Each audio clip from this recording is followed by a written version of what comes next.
different seasons in the church's liturgical year commemorates the main events in salvation history. In the Catholic Church, this cycle of public celebrations, prayers, and readings is divided into 6 seasons, each emphasizing a portion of the life of Jesus Christ. By means of the yearly cycle, the Church celebrates the whole mystery of Christ from His incarnation until the day of Pentecost and the expectation of His coming again.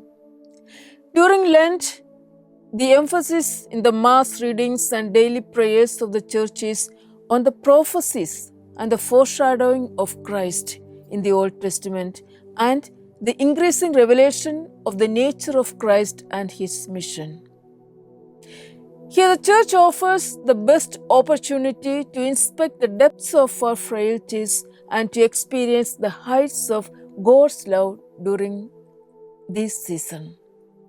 It invites us to chip away our earthly security, the earthly hold for what is divine, to take time to connect with the poor, to resist our unceasing cravings, above all, to seek a relationship with the divine. Jesus in His Sermon on the Mount says, "Love your enemies. If your right eye offends, then pluck it out, throw it away from you. If your hand offends you, then cut it off." Is Jesus making the way possible for us? And how many of us have done it?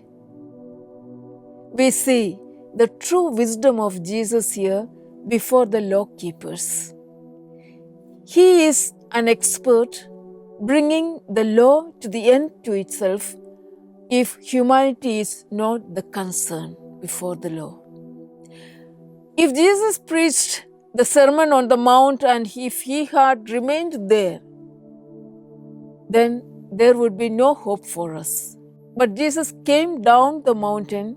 He came down to where there was weeping and dying humanity. He came down to the lost and lonely. He came down to redeem us from the embarrassment of our limitations, like the wedding at Cana. He came down to set free the excluded and the disabled. He became the physician, the counselor, the educationist, the friend, the living water, the way, the promise, and its fulfillment. And there was a leper amidst these who begged to Jesus, "Lord, if you will, you can heal me." He came down to the level of that ordinary. Jesus comes down to our level too, to where we are, to our situations, to meet us.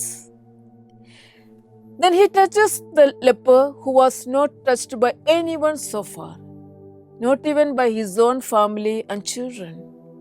He was so unclean. During that time, if a leper appears in the public, then there arises the shout, "Unclean, unclean," and the people move away, keeping a distance. In such a circumstance, the leper gathers the confidence and tells Jesus, "You can heal me if you wish." He sensed the power in Jesus. His need was so intense. And Jesus says, "I am willing, be cleansed." Now listen, under law the leper, the unclean, will make the clean unclean. But under grace, Jesus makes the unclean clean. Under law, sin is contagious, but under grace, righteousness and God's mercy are contagious. The law divided, but God's mercy united all. Jesus provides abundant grace for all who believe in Him hereby.